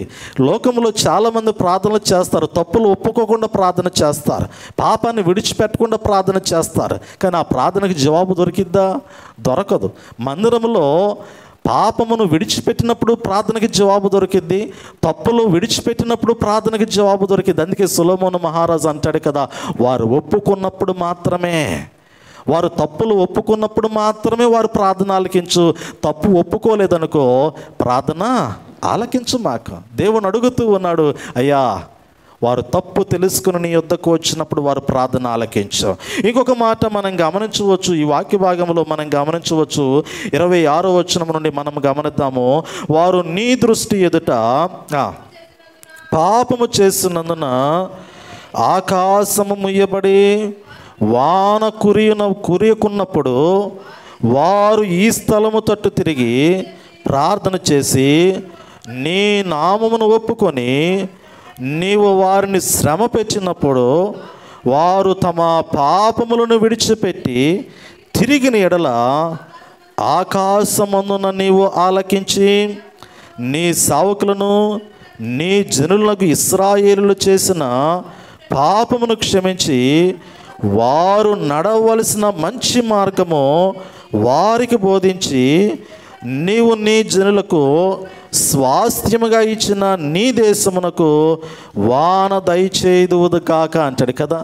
ఈ చాలా అసలు నాకు ఈ ప్రార్థన విజ్ఞాపన దీన్ని చదువుతూ ఉండగా సొలొమోను మహారాజు అమ్మో ఎంత వివేకము కలిగినటువంటి వాడు, ఎంత జ్ఞానము కలిగినటువంటి వాడు. ప్రజలు తప్పు చేశారు అంటే వారు ఎలా అర్థం చేసుకోవాలి? వాన కురియలేదు, దేవుడు ఆకాశములో ఉన్నటువంటి మేఘములను మూసివేసి ఉన్నాడు, ఆకాశము నుండి మేఘముల నుండి వర్షము కురిపించబడలేదు అనేటువంటి ఆలోచన, పంటలు పండక కరువు వస్తున్నటువంటి దినాలలో ప్రజలందరూ కూడా ఆలోచించి వారు అనుకుంటూ ఉంటారు కదా, అయ్యో మేము దేవునికి వ్యతిరేకంగా నడిచాం, మా హృదయాల్లో పాపము పెరిగిపోయింది, మా ఆలోచనలో పాపం పెరిగిపోయింది, మా తలంపుల్లో పాపము పెరిగిపోయింది, ఇదిగో మా జీవితంలో ఒక భయంకరమైనటువంటి గాఢాంధకారము కమ్ముకొనబోతుంది, కరువు మా జీవితంలోనికి రాబోతుంది అనేటువంటి ఆలోచన ఇశ్రాయేలు యొక్క హృదయాలలో కలుగుతూ ఉండగా వారు వెంటనే దేవుని మందిరంలోనికి వచ్చి ప్రార్థన చేస్తూ ఉంటారు. వారు పాపాన్ని ఒప్పుకుంటారు, వారు తప్పులు ఒప్పుకుంటారు. వారు ఒప్పుకొని దేవుని తట్టు తిరుగుతూ ఉన్నటువంటి సమయంలో దేవుడు వారికి మరలా మంచి మార్గంలోనికి నడిపించడానికి వారితో మాట్లాడుతూ ఉంచాడు. వారిని సరైనటువంటి మార్గంలోనికి దేవుడు తన సేవకుల ద్వారా నడిపిస్తూ ఉండగా ఆకాశము నుండి వాన కురిపించి వారి అవసరతలను దేవుడు తీరుస్తూ ఉన్నాడు. వారికి సమృద్ధమైనటువంటి పంటను ఇస్తూ ఉన్నాడు. వారి యొక్క జీవితంలో ఉన్నటువంటి కరువులు కాటకములన్నింటినీ కూడా దేవుడు తొలగిస్తూ ఉన్నట్లుగా దేవుని యొక్క వాక్యములో మనం చూడగలుగుతూ ఉన్నాం. నీ ప్రజలలో ఉన్నటువంటి ఆ కరువును తీసివేయగలిగినటువంటి స్థలం ఏదైనా ఉన్నదా అంటే అది నీ మందిరమే, అది నీ మందిరమే కదా. ప్రస్తుత దినాల్లో ఉన్నటువంటి ఇబ్బందులు తొలగిపోవాలన్నా, ఆర్థికపరమైనటువంటి ఇబ్బందులైనా, అనారోగ్యపరమైనటువంటి సమస్యలైనా, మానసికపరమైనటువంటి ఒత్తిళ్ళైనా, దేన్నైనా కానీ మనం అధిగమించాలి అంటే మనకున్నటువంటి ఏకైక స్థలం ఏదైనా ఉన్నదంటే అది దేవుని మందిరం అంటాను. నీ గృహంలో నీకు నెమ్మది దొరకదు. మనం అనుకుంటాం కదా, లక్షలు పెట్టి ఒక మంచి శ్రేష్టమైనటువంటి మెత్తటి పరుపు కొని తెచ్చుకొని పెట్టుకున్నాం అనుకోండి, దాని మీద పడుకున్నంత మాత్రం నిద్ర వస్తుందా? రాదు. సుఖమైనటువంటి నిద్రను దయచేయగలిగినటువంటి వాడు దేవుడే. చురుకైనటువంటి మెలకువను కూడా అనుగ్రహించగలిగినటువంటి వాడు దేవుడే. సుఖమైనటువంటి నిద్ర, చురుకైనటువంటి మెలకువను దేవుడు దయచేస్తూ ఉంచాడు.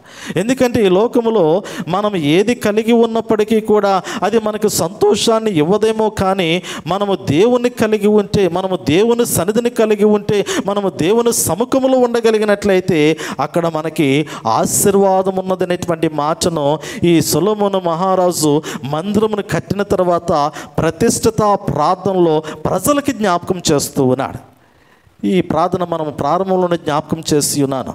సొలొమోను మహారాజు తన చేతులు దేవాలయము తట్టు ఎత్తి బలిపీఠము ఎదుట నిలబడి ఆకాశము తట్టు కనులెత్తి ప్రజల వైపు తిరిగి ప్రార్థన చేయడం ప్రారంభిస్తూ ఉన్నాడు. ఈ ప్రార్థన ఎవరు ఆలకిస్తూ ఉన్నారు? ఒకటి దేవుడు ఆలకిస్తూ ఉన్నాడు, రెండోది ఈ ప్రార్థన ప్రజలు వింటూ ఉన్నారు. సొలొమోను మహారాజు చేసేటువంటి ప్రార్థన ఒక ప్రక్క ప్రజలకు వినపడుతూ ఉంది, రెండో ప్రక్క ఆకాశమైనటువంటి దేవునికి మొరపెట్టుకుంటూ ఈ ప్రార్థన చేస్తూ ఉన్నాడు. ఇది రహస్యంగా చేసినటువంటి ప్రార్థన అయితే కాదు పిల్లరా. ఇదేదో తన వ్యక్తిగతంగా చేసుకునేటువంటి ప్రార్థన కూడా కాదు, కానీ ఇది ప్రజల యొక్క క్షేమము కొరకు, వారి యొక్క భవిష్యత్తు కొరకు మందిరమును ప్రతిష్ఠించేటువంటి క్రమంలో చేసినటువంటి ప్రార్థనగా మనకి ఇక్కడ కనపడుతూ ఉంది.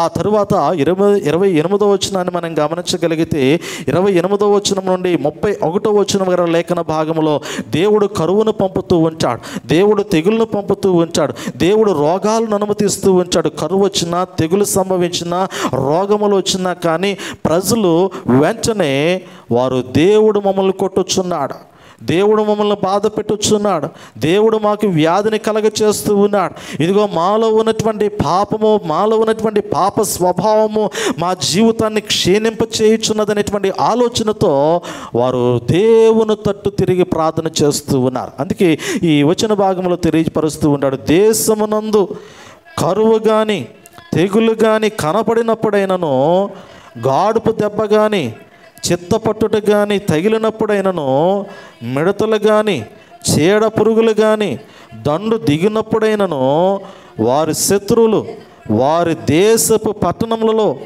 వారిని ముట్టడి వేసినప్పుడైనను, ఏ బాధ కానీ ఏ రోగము కానీ వచ్చినప్పుడైనను, ఎవడైనను ఇశ్రాయేలులకు నీ జనులందరూ కలిసి అయినను నొప్పి కానీ కష్టము కానీ అనుభవించుచు ఈ మందిరము తట్టు చేతులు చాపి చేయు విన్నపములన్నయు ప్రార్థనలన్నయు నీ నివాస స్థలమైన ఆకాశము నుండి నీవు ఆలకించి క్షమించి అంటాడు కదా. ఆలకించి క్షమించి, ప్రతి చోట కూడా ఈ మాట మనకు కనపడుతూ ఉంటుంది. ఆలకించమంటాడు, క్షమించమంటాడు. దేవుడు ఆలకించాడంటే క్షమిస్తాడు. దేవుడు ఆలకించలేదనుకుంటే క్షమాపణ దొరకదు. నిజంగా చెప్పాలి అంటే ఎప్పుడు ఆలకిస్తాడు దేవుడు, ఎప్పుడు క్షమాపణ దయచేస్తాడు అంటే వారు తప్పు ఒప్పుకున్నప్పుడు మాత్రమే. వారు దేవుని తట్టు తిరిగి వారి పాపమును, పాప స్వభావమును విడిచిపెట్టినప్పుడు మాత్రమే దేవుడు వారి ప్రార్థన ఆలకిస్తాడు. దేవుడు వారి యొక్క హృదయాలలోనికి, వారి యొక్క జీవితాల్లోనికి క్షమాపణ దయచేసి వారికి స్వస్థతనిస్తాడు. వారికి ఉన్నటువంటి కష్టాలు, నష్టాలు, బాధలు, ఇరుకులు, ఇబ్బందులు సమస్తమును కూడా దేవుడు తీసివేస్తాడు అనటానికి ఈ మాటలు మనకి ఇక్కడ కనపడుతూ ఉన్నాయి పిల్లలు. ఇదంతా కూడా ప్రతిష్ఠిత ప్రార్థన. ఇంకా మందిరాన్ని దేవుడు కోరుకోలా, మందిరమును కట్టి ప్రార్థన చేస్తూ ఉన్నాడు. తర్వాత అధ్యాయంలో మనం గమనించగలుగుతూ ఉంటాము. ఆ తర్వాత 7వ అధ్యాయంలో దేవుని యొక్క ప్రత్యుత్తరం మనకు కనపడుతూ ఉంటుంది. ఈ 6వ అధ్యాయం అంతా కూడా సొలొమోను మహారాజు దేవునితో మాట్లాడడం మనకు కనపడుతూ ఉంటుంది. తదుపరి అధ్యాయాన్ని గమనించగలిగితే దేవుని స్వరము సొలొమోను వినటం మనకు కనపడుతూ ఉంటుంది. ఈ యొక్క ప్రార్థనలో మనం ఇంకా గమనించగలిగినటువంటి ప్రాముఖ్యమైనటువంటి ఇంకొక మాట ఏమిటంటే పిల్లరా గమనించండి. ఈ ప్రార్థనలో 32వ వచనం ఒక్కసారి పరిశీలన చేద్దాం. అన్యుల గురించి జ్ఞాపకం చేస్తూ ఉంచాడు. మరియు నీ జనులైన ఇశ్రాయేలుల సంబంధులు కానీ అన్యులు నీ ఘనమైన నామమును గూర్చియు నీ బాహుబలమును గూర్చియు చాచిన చేతులను గూర్చియు వినిన వారై దూరదేశము నుండి వచ్చి ఈ మందిరము తట్టు తిరిగి విన్నపము చేసినప్పుడు నీ నివాస స్థలమగు ఆకాశము నుండి నీవు వారి ప్రార్థనను అంగీకరించి నీ జనులకు ఇశ్రాయేలు తెలుసుకున్నట్లు భూజనులందరూ నీ నామము తెలుసుకొని నీ యందు భయభక్తులు కలిగి నేను కట్టిన ఈ మందిరమునకు నీ పేరు పెట్టబడినని గ్రహించినట్లుగా ఆ అన్యులు నీకు మొరపెట్టినను దానిని నీవు దయచేయుదువుగాక అంటాడు. నిజమే కదా. నా మందిరము సమస్త అన్యజనులకు ప్రార్థనా మందిరము. కృత నిబంధన కాలంలో, పాత నిబంధన కాలంలో నా మందిరము సమస్త జనులకు ప్రార్థనా మందిరం అంటాడు. తర్వాత అంటాడు సమస్త అన్యజనులకు ప్రార్థనా మందిరం అంటాడు. దేవుని మందిరము కేవలము యూదులకు మాత్రమే కాదు, ఇశ్రాయేలుకు మాత్రమే కాదు, రక్షించబడినటువంటి క్రైస్తవ సమూహమునికి మాత్రమే కాదు, కానీ లోకములో ఉన్నటువంటి ప్రతి అన్యజనుడు కూడా దేవుని యొక్క నామమును మహిమపరచగలిగినటువంటి వాడే, దేవునికి విన్నవించుకునేటువంటి వాడే, దేవునికి ప్రార్థన చేసేటువంటి వాడే. ఎవరైతే దేవుని మందిరంలోనికి వచ్చి ప్రార్థన చేస్తారో లేదా దేవుని తట్టు తిరిగి ప్రార్థన చేస్తారో దేవుడు వారి ప్రార్థన ఆలకించి వారికి ప్రత్యుత్తరం ఇస్తాడు అనటానికి ఈ సొలొమోను మహారాజు యొక్క విన్నపాలలో, విజ్ఞాపనలలో మనకి ఇక్కడ కనపడుతూ ఉన్నది పిల్లరా. ఈ అధ్యాయం అంతా కూడా తర్వాత మీరు గృహాలకు వెళ్ళినప్పుడు ఇంకా చదవండి. ఇంకా చాలా విన్నపాలు ఉన్నాయి, చాలా విజ్ఞాపనలు ఉన్నాయి. ప్రస్తుత దినాల్లో మనం ఏమైతే అడుగుతూ ఉన్నామో, ప్రస్తుత దినాల్లో మనం ఏదైతే కోరుకుంటూ ఉంటామో, ప్రస్తుత దినాల్లో మనం ఎలాంటి ప్రార్థన దేవుని సన్నిధిలో దేవునికి విన్నవించడానికి ఎప్పుడూ కూడా ఇష్టపడుతూ ఉంటామో అవన్నీ కూడా ఒకానొక సమయంలో సొలొమోను మహారాజు ప్రజల యొక్క క్షేమము కొరకు దేవుని ఎదుట చేసినటువంటి ప్రార్థనగా ఈ 6వ అధ్యాయంలో సొలొమోను మహారాజు ప్రతిష్ఠిత ప్రార్థనలో మనం గమనించగలుగుతూ ఉన్నాం. 7వ అధ్యాయంకి వచ్చిన తర్వాత ప్రార్థన ముగించాడు కదా. 7వ అధ్యాయం ప్రారంభోచనంలో సొలొమోను తాను చేయు ప్రార్థనను ముగించినప్పుడు అంటాడు. పిల్లలు గమనించండి, 6వ అధ్యాయం అంతా కూడా ప్రార్థనే. 7వ అధ్యాయము ప్రార్థన ముగించినప్పుడు అప్పుడు అగ్ని దిగి వచ్చినట్లుగా వాక్యములో మనం గమనించగలుగుతూ ఉన్నాం. మహిమ దిగి వస్తున్నట్లుగా మనం గమనించగలుగుతూ ఉన్నాం. ఆ సొలొమోను తాను చేయు ప్రార్థన ముగించినప్పుడు అగ్ని ఆకాశము నుండి దిగి దహన బలులను, ఇతరమైన బలులను దహించెను. యెహోవా తేజస్సు మందిరము నిండా నిండెను. యెహోవా తేజస్సుతో మందిరము నిండినందున యాజకులు అందులో ప్రవేశింపలేక యుండిరి అంటాడు కదా. నిర్గమాకాండములు ఇదే మాట గమనించాం. మందిరము మీదకి దేవుని మహిమ దిగి వచ్చినప్పుడు యాజకులు మందిరంలో నిలబడలేకపోయారు. దేవుని మహిమలో నిలబడలేడు నరుడైనటువంటి వాడు. దేవుని యొక్క మహిమలోకి నరుడు ప్రవేశించలేడు. ఎందుకంటే ఆ ప్రవేశించగలిగినటువంటి యోగ్యత నరుని యొక్క జీవితంలో లేదు. పిల్లరా, మోషే భక్తుడు కూడా వెలుపలకు వచ్చేసాడు. యాజకులైనటువంటి వారు వెలుపలకు వచ్చేసారు. ఇక్కడ సొలొమోను మహారాజు ఎంత శ్రేష్టమైనటువంటి మందిరమును కట్టి దేవునికి ప్రతిష్ఠిత ప్రార్థన చేసినప్పటికీ కూడా మందిరం వెలుపలకు వచ్చేసాడు. యాజకులు వెలుపలకు వచ్చేసారు. ఎందుకంటే మందిరము మీదకి దేవుని మహిమ దిగి వచ్చి ఉన్నది. ఆ మందిరాన్ని దేవుడు ప్రతిష్ఠించుకుంటూ ఉన్నాడు. ప్రార్థన అయితే సొలొమోను చేశాడు, కానీ ఇక్కడ మందిరమును ప్రతిష్ఠిస్తున్నటువంటి వాడు అగ్ని చేత మహిమ చేత దేవుడు అనేటువంటి మాటను మనం గమనించగలుగుతూ ఉన్నాం. దేవుని యొక్క మహిమ లేనిదే నరుని యొక్క జీవితంలో అసలు శూన్యము. పిల్లర, మనం గమనించగలిగితే ఈరోజు దేవుని యొక్క ఆత్మచేత నీవు నడిపించబడగలిగితేనే నీవు దేవుని బిడ్డవు. దేవుని యొక్క ఆత్మచేత నీవు నడిపించబడకపోతే నీవు దేవుని బిడ్డగా నీ జీవితము సార్థకమైనటువంటి జీవితముగా ఉండదు. ఏదో వస్తూ ఉంటావు, వెళతా ఉంటావు, ఏదో చదువుతూ ఉంటావు, వెళతా ఉంటావు, ఏదో ప్రార్థన చేస్తూ ఉంటావు, వెళతా ఉంటావు, అంత మాత్రమే. కానీ దేవుని యొక్క ఆత్మ నడిపింపు లేనటువంటి వాడు ఆయన వాడు కాడు అనేటువంటి మాట దేవుని యొక్క వాక్యంలో మనం గమనించగలుగుతూ ఉన్నాం. పిల్లరా, ఈ 7వ అధ్యాయంలో మనం గమనించగలిగినట్లయితే దావీదు సొలొమోను మహారాజుకి దేవుడు ప్రత్యక్షమై మాట్లాడినటువంటి మాటలు మనకు కనపడుతూ ఉంటాయి. ప్రార్థన ముగించబడింది. దేవుని యొక్క ఆత్మ మందిరం మీదకి దిగి వచ్చింది. మందిరం మీదకి దిగి వచ్చిన తర్వాత ఇప్పుడు దేవుడు సొలొమోనుకి ప్రత్యుత్తరం ఇస్తూ ఉన్నాడు. ప్రార్థనకి ప్రతిఫలాన్ని తెలియపరుస్తూ ఉన్నాడు. నీవు నాకు ప్రార్థన చేశావు, సంతోషము. నీ ప్రార్థన నాకు ఇష్టమైనటువంటి ప్రార్థన. నువ్వు చేసినటువంటి ప్రార్థన నాకు ఎంతో ఆనందాన్ని కలిగించింది. నువ్వు ప్రార్థన చేశావు, కానీ ఆ ప్రార్థనకి నా ఉద్దేశం ఏమై ఉన్నది, నా తలంపు ఏమై ఉన్నదో అనేది ఇక్కడ దేవుడు సొలొమోనుకి ప్రత్యుత్తరం ఇచ్చాడు. పిల్లరా, 7వ అధ్యాయం మనం గమనించగలిగితే 7వ అధ్యాయం 12వ వచనం నుండి 22వ వచనం వరకు మీరు చదవచ్చు.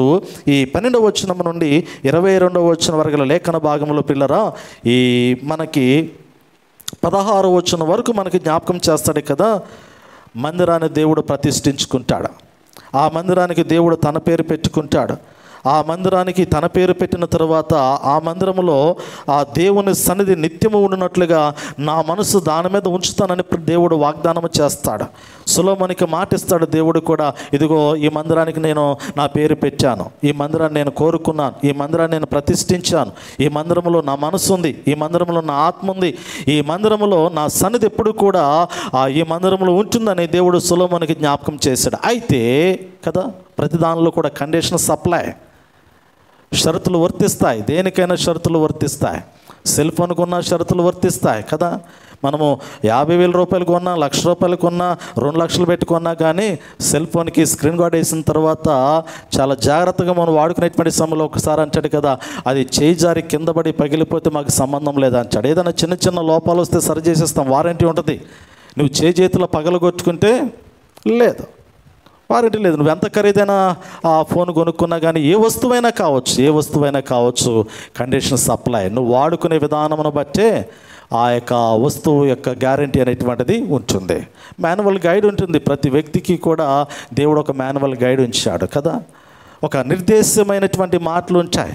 కొన్ని ఏ రీతిలో అనుసరించాలి, ఏ రీతిలో అనుసరించకూడదు, ఏ రీతిలో ఉపయోగించాలి, ఏ రీతిలో ఉపయోగించకూడదు అన్నీ కూడా ఒక గైడ్ ఇస్తూ ఉంటాడు. ఒక వస్తువును మనం కొనుక్కున్నట్లయితే అలాగే బైబిల్ గ్రంథంలో, పరిశుద్ధ గ్రంథంలో సొలొమోను మహారాజు మందిరాన్ని కట్టాడు, ప్రార్థన చేశాడు. ప్రార్థన చేసిన తర్వాత దేవుడు ప్రార్థన ఆలకించాడు. ఆలకించేటువంటి క్రమంలో మందిరానికి పేరు పెట్టుకున్నాడు. మందిరము దేవుని ఆత్మతో నింపబడింది.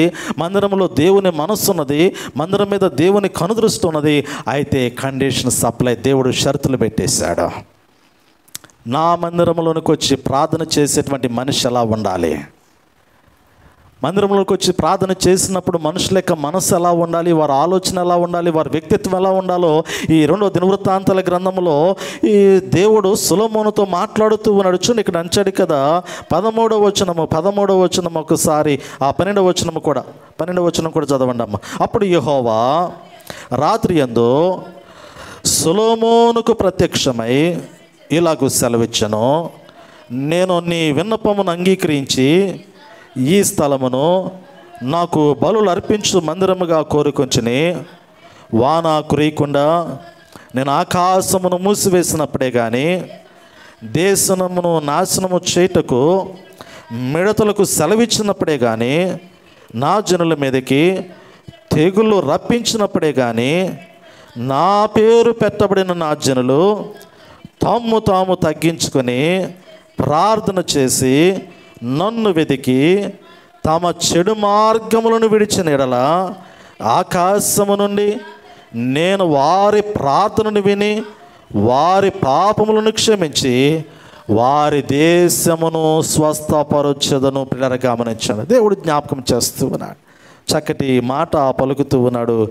నా పేరు పెట్టబడిన నా జనులు తమ్ము తాము తగ్గించుకుని అంచాడు కదా. పరిసయుడు సుంకరి దేవాలయంలోనికి వచ్చి ప్రార్థన చేశారు. ఇద్దరు వ్యక్తుల ప్రార్థనలు మనకు కనపడ్డాయి. ఒకళ్ళేమో తగ్గించుకోలేదు, హెచ్చించుకున్నాడు. పరిసయుడు తను తాను హెచ్చించుకున్నాడు, తను తాను గొప్ప చేసుకున్నాడు. ప్రస్తుత దినాల్లో నీ ప్రార్థనా జీవితము, నీ ఆత్మీయ జీవితము దేవుని ఎదుట ఎలా ఉండాలి అంటే బహు తగ్గింపుతో కూడినటువంటి జీవితముగా ఉండాలి. ఒకడు దేవుని మందిరములో అతిశయించినా, ఒకడు దేవుని మందిరములో తను తాను హెచ్చించుకున్నా, ఒకడు దేవుని మందిరములో తను తాను గొప్ప చేసుకున్నా కానీ అతని యొక్క జీవితము దేవుని సన్నిధిలో నుండి కొట్టివేయబడేటువంటి జీవితమే. అది దేవుని యొక్క కృపకు పాత్రలుగా ఎంచబడినటువంటి జీవితము కాదంటాడు. అందుకే ఇక్కడ అంచాడు కదా, తమ్ము తాము తగ్గించుకుని అంచాడు. ఎప్పుడు కూడా దేవునికి పూర్తిగా లోబడగలిగినటువంటి జీవితాన్ని దేవుని మందిరములో దేవుడు చూస్తూ ఉంచాడు. అందుకే అంటాడు కదా ఈ వాక్య భాగంలో, తగ్గించుకొని ప్రార్థన చేసి దేవుని వెతికి చెడు మార్గములను విడిచిన ఎడల అంటాడు కదా. ప్రస్తుత దినాల్లో బహు కష్టమైనటువంటి పని ఇదే, చెడు మార్గాన్ని విడిచిపెట్టడం అంటాడు. ఈరోజు మంచి మార్గము చాలా తేలిగ్గా మనకు కనపడుతూ ఉన్నప్పటికీ కూడా మంచి మార్గంలో నడవటము బహు కష్టతరమైనటువంటిది, చెడు మార్గంలో నడవటం అనేది బహు సులువైనటువంటిది అంటాడు కదా. దేవుని మార్గము చాలా ఇరుకైనటువంటి మార్గము, లోకపరమైనటువంటి మార్గము బహు విశాలతో కూడినటువంటి మార్గం అంటాడు. విశాలమైనటువంటి మార్గములో నడవటానికి లోకములటువంటి మనుషులు ఇష్టపడుతూ ఉంటారు, కానీ ఇరుకైనటువంటి ద్వారములో నడవటానికి మనుషులు ఇష్టపడరు. విశాలతను కోరుకుంటారు, సౌలభ్యతను కోరుకుంటారు, హంగు ఆర్భాటాన్ని కోరుకుంటారు, ఉన్నతమైనటువంటి వాటిని కోరుకుంటారు కదా. కానీ దేవుడు అంటాడు కదా, దేవుని యొక్క మార్గములో శ్రమ ఉంది, కష్టం ఉంది, బాధ ఉంది, అనేకమైనటువంటి ఆ ఇబ్బందులతో కూడినటువంటి పరిస్థితులు ఉన్నాయి. అయినప్పటికీ కూడా ఆ మార్గంలోనే ఒక శ్రేష్టమైనటువంటి విశాలతను దేవుడు కలగచేస్తూ ఉంచాడు. ప్రారంభంలో విశాలత కనపడినటువంటి మార్గాన్ని మనం గమనించగలిగితే మనము ప్రారంభంలో చాలా విశాలతను కోరుకుంటాం, కానీ వెళ్ళే కొలది మనకు ఇరుకైపోతూ ఉంటుంది. అదే ప్రారంభంలో మనము ఆ ఇరుకు మార్గంలో గుండా వెళితే వెళ్ళే కొలది మనకి పరలోకము, దేవుని సన్నిధి, దేవుని యొక్క రాజ్యము చాలా విశాలమైనటువంటి రాజ్యముగా మనకు కనపడుతూ ఉంటుంది. బంగారపు వీధులలో పోలినటువంటి రాజ్యముగా మనకు కనపడుతూ ఉంటుంది. అందుకే ఈ లేఖన భాగములో దేవుడు సొలొమోనుతో మాట్లాడినటువంటి మాటల్లో తెలియపరుస్తూ ఉన్నాడు కదా, నా జనులు ఎలా ఉండాలి అంటే, ఒకటి తమ్ము తాము తగ్గించుకోవాలి, రెండోది వారు ప్రార్థన చేసి నన్ను వెతకాల, మూడోది వారు తమ యొక్క చెడు మార్గాలన్నింటినీ కూడా విడిచిపెట్టాల. విడిచిపెట్టినప్పుడు మాత్రమే నేను వారి ప్రార్థన ఆలకిస్తాను. అప్పుడు వారి ప్రార్థనకి నేను జవాబునిస్తాను. అప్పుడు వారి ప్రార్థన నేను ఆలకించి వారి దేశంలోనికి వస్తున్నటువంటి కరువును తీసివేస్తాను. వారి దేశంలోనికి వచ్చినటువంటి లేదా వారి కుటుంబాల్లోనికి, వారి జీవితాల్లోనికి వచ్చినటువంటి తెగుళ్ళన్నింటినీ తీసివేస్తాను. వారి యొక్క జీవితంలో ఉన్నటువంటి బలహీనతలన్నింటినీ నేను కొట్టివేస్తాను. వాటన్నిటిని తీసివేసి వారి దేశాన్ని స్వస్థపరుస్తాను, వారిని స్వస్థపరుస్తాను, వారిని బాగు చేస్తానని ఆ దేవుడు సొలొమోనుకి జ్ఞాపకం చేసినట్లుగా మనం చూడగలుగుతూ ఉన్నాం. కానీ ఈ 6వ అధ్యాయంలో చేసినటువంటి ప్రార్థనలో ఉన్నటువంటి వ్యత్యాసం ఏమిటంటే, వారు తప్పు చేస్తారంటాడు సొలొమోను మహారాజు. వారు తప్పు చేస్తారు. వారు తప్పు చేసి నీ వద్దకు వచ్చి ప్రార్థన చేసినప్పుడు ప్రార్థన ఆలకించి క్షమించమంటాడు సొలొమోను మహారాజు. కానీ దేవుడు అలా ఒప్పుకోవట్లేదు. దేవుడు అంటాడు కదా, వారు తప్పు చేస్తారన్న సంగతి నాకు తెలుసు, కానీ వారు తప్పు ఒప్పుకొని చెడు మార్గాన్ని విడిచిపెట్టాలంటాడు. మళ్ళీ తప్పు చేసి ఒప్పుకొని మళ్ళీ తప్పు చేసి వచ్చి మళ్ళీ ప్రార్థన చేస్తే యాక్సెప్ట్ చేయడు దేవుడు. నేను తప్పు చేశాను కదా, దేవుని మందిరంలోకి వచ్చి ప్రార్థన చేశాను, దేవుడు క్షమించాడు, మళ్ళీ బయటికి వెళ్ళిపోయి మళ్ళీ ఒక తప్పు చేశాను, మళ్ళీ దేవుని మందిరంలోకి వచ్చాను, ప్రార్థన చేశాను, దేవుడు క్షమించాడు, మళ్ళీ బయటికి వెళ్ళిపోయాను, మళ్ళీ తప్పు చేశాను, మళ్ళీ వచ్చాను. ప్రతిరోజు 365 రోజులు ఇలాగైతే ఇంకెలా? కానీ దేవుడు అంటాడు కదా, వారు తప్పు చేస్తారు కాదంటలేదు, వారు తప్పు చేసినప్పుడు వారు నా యొద్దకు వచ్చినప్పుడు ఎలా రావాలి అంటే, వారు తప్పు ఒప్పుకునేటువంటి సమయంలో వారికి చెడు మార్గాన్ని విడిచిపెట్టాలా. వారు తప్పు ఒప్పుకోవాలా, వారు చెడు మార్గాన్ని విడిచిపెట్టాలా, వారు ప్రార్థన చేసి నన్ను వెతికి నా వైపు నడుస్తూ నా సన్నిధిలో నిలుచుండాలి. అలాంటి ప్రార్థన అయితే నేను ఆలకిస్తానంటాడు దేవుడు. ఇది సొలొమోను కట్టినటువంటి దేవాలయములో దేవుని యొక్క స్వరము వారికి సొలొమోనుకి వినిపిస్తున్నటువంటి విధానాన్ని మనం ఇక్కడ చూడగలుగుతూ ఉన్నాం. రెండోది ఇంకొక మాట జ్ఞాపకం చేస్తాడు, పిల్లరా, అతి శ్రేష్టమైనటువంటి సుందరమైనటువంటి దేవాలయాన్ని కట్టి ప్రార్థించావు కదా. ప్రజలు తప్పు చేసినప్పుడు వారు ప్రార్థన చేయటానికి వారి నిమిత్తము నిర్మించబడినటువంటి స్థలం ఏదైతే ఉందో, మందిరం ఏదైతే ఉందో, వారు అధికమైనటువంటి పాపము చేస్తూ ఉండగా ఈ మందిరాన్ని వారికి లేకుండా చేస్తానంటాడు. ఇది ఈ ప్రార్థనలోనే మనకు కనపడుతూ ఉంటుంది. ఈ అధ్యాయంలోనే మనం చూడగలుగుతూ ఉంటాం. చూడండి, మనం గమనించగలిగితే 18వ వచనము, ఈ 7వ అధ్యాయము 18వ వచనము, ఇశ్రాయేలును ఏలుటకు స్వసంతతి వాడు ఒకడు నీకు ఉండకపోడని నేను నీ తండ్రి అయిన దావీదుతో చేసిన నిబంధనను బట్టి నేను నీ రాజ్య సింహాసనమును స్థిరపరచుదును. పిల్లలు గమనించిన, అయితే మీరు త్రోవ తప్పి నేను మీకు నియమించిన కట్టడలను ఆజ్ఞలను విడిచి ఇతర దేవతలను అనుసరించి వాటికి పూజ నమస్కారాలు చేసిన ఎడల నేను మీకిచ్చిన నా దేశములో నుండి మిమ్మును పెళ్ళగించి నా నామమునకు నేను పరిశుద్ధపరిచిన ఈ మందిరమును నా సన్నిధి నుండి తీసివేసి సమస్త జనములలో దానిని సామెతకాస్పదముగాను నిందాకాస్పదముగాను చేయదునంటాడు. పిల్లలకి గమనించండి, దేవుడు మందిరాన్ని కూడా తీసివేస్తాననే మాటను ఇక్కడ జ్ఞాపకం చేశాడు. నా బిడ్డలైనటువంటి వారు ఆజ్ఞలు అతిక్రమించినా, నా కట్టడలను అనుసరించకపోయినా, వారు నన్ను నా సన్నిధిలో ఆరాధించలేనటువంటి స్థితిలో ఉన్న వారు పాపములో మరి విగ్రహారాధ పూరితమైనటువంటి ఆలోచనలు వారు ముందుకు వెళ్ళిపోయినట్లయితే, ఇదిగో నేను ఏ పేరైతే ఈ మందిరానికి పెట్టుకున్నానో ఈ నామము ఈ మందిరానికి ఉండకుండా చేస్తాను. అంత మాత్రమే కాదు కానీ ఈ మందిరాన్ని తీసేస్తానంటాడు దేవుడు. ఒక నరుని చేత కట్టబడినటువంటి మందిరము, సొలొమోను మహారాజు కట్టినటువంటి మందిరము కట్టాడు, ప్రయాసపడ్డాడు. కానీ మందిరంలోనికి వచ్చేటువంటి సమయంలో ప్రజలు ఎలా ఉండాలో జ్ఞాపకం చేస్తూ ఉన్నాడు. తన జనులు ఎలా ఉండాలో జ్ఞాపకం చేస్తూ ఉన్నాడు. తన జనులు అలా మందిరంలో లేనప్పుడు ఈ మందిరము వారికి ప్రార్థనా స్థలంగా ఉండదంటాడు. వారికి ప్రార్థనా స్థలంగా ఉండటానికి నేను ఈ మందిరాన్ని ఉంచను, కానీ ఈ మందిరం మీద నుంచి నా ఆత్మను తీసివేస్తాను. ఈ మందిరమునకు పెట్టబడినటువంటి నా పేరును తీసివేస్తాను.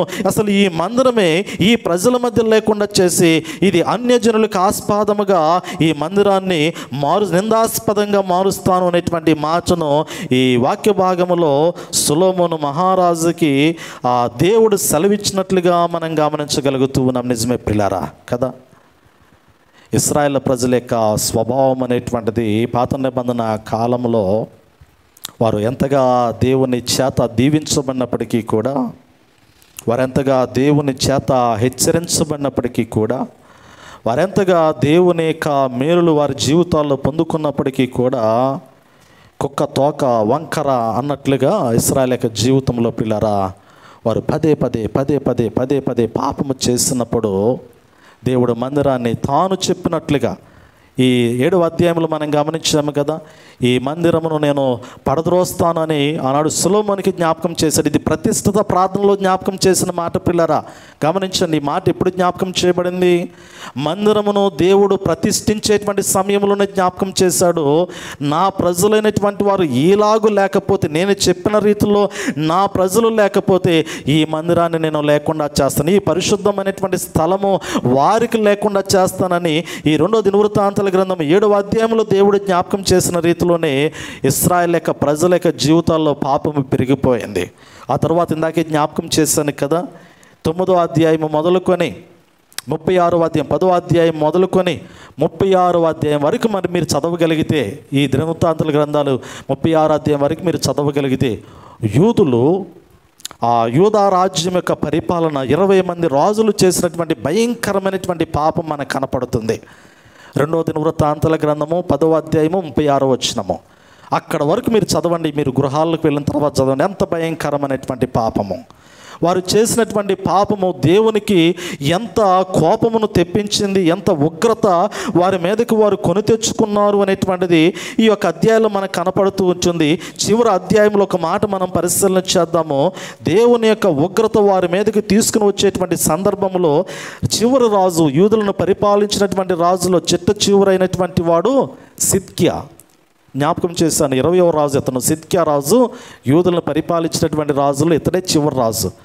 మీకు హిస్టరీ గుర్తుంది కదా, గడిచిన దినాల్లో జ్ఞాపకం చేశాను. తరాల గురించి మాట్లాడాను. అబ్రహాం మొదలుకొని దావీదు వరకు 14 తరాలు.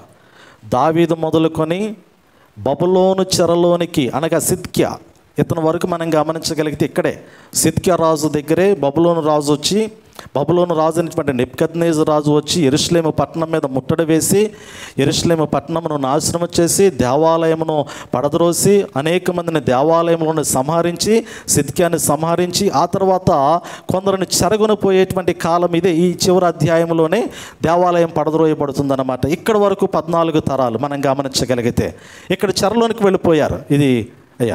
ఇది ఒక 14 తరాలు. తర్వాత బబులోను 70 సంవత్సరాల కాలం ఉంటుంది. బబులోను దేశంలో 70 సంవత్సరాలు చెరకాలం ముగిసిన తర్వాత మరలా బయటకు వచ్చినటువంటిది మరలా యేసుక్రీస్తు వరకు 14 తరాలు కదా. మీకు చాలా క్లారిటీ ఉందనుకున్నాను వాక్యం.